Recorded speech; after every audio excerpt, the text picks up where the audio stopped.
this is pulling directly from one of my sales calls. Let me pull that back up. I ran 50 AI buying queries through your category. You appeared in 0 of them. This is to do a giveaway for a free audit. And what's nice is it's framing all of these in the context of who your ICP is.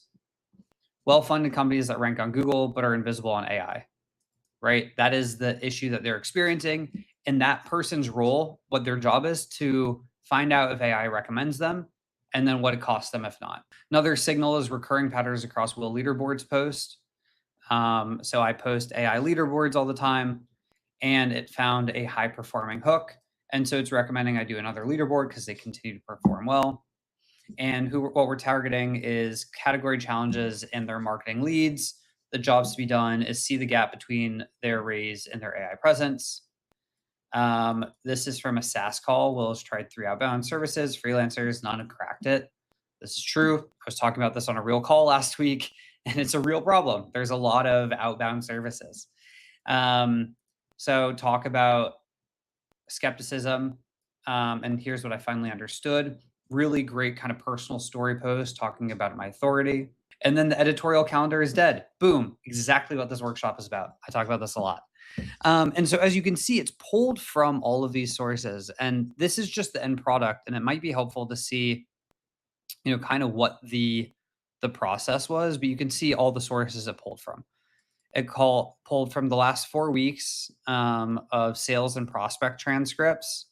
And these are the themes that came up: invisible in AI, outbound fatigue, skepticism, buyer literacy gap on technical products, pricing packages, employee agents from where I already work, internal meta signals, my past performing contents, my highest engagement rates are these, which had the highest reach, what's working and repeatable, right? So it's found all of these signals and these sources every week.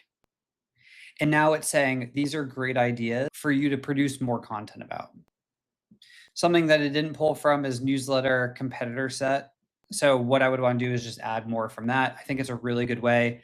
I used to spend hours browsing LinkedIn for good content, but I found myself always pulling inspiration from a few people. So now I can just add their names there and I don't have to waste my time. It's just telling me, it's only surfacing the ones that are super high quality. And now let's look at the construction of this skill. I also want to reflect that I didn't create this at all. I literally one-shotted this and just told it what I wanted to do. And then with a few little feedback posts or feedback inputs, it did this whole thing for me. And so what it is a skill that pulls these sources every week. Again, these sources can be anything that are relevant to you. I am sitting on sales calls and customer calls all the time. I, am constantly posting on LinkedIn. So I want to know if something that I'm doing is working. I want to do more of it. And then I want to know what competitors or content creators that I'm inspired by, what they're doing that's working.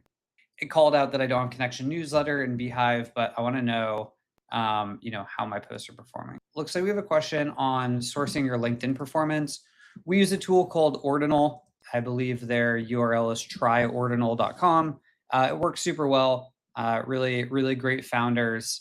So highly recommend them. And they have an MCP, which is awesome. This is phase 1, signal capture only. Phase 2 will be the feedback loop, which we'll build in the next session. And so essentially, I now have this skill that is running automatically.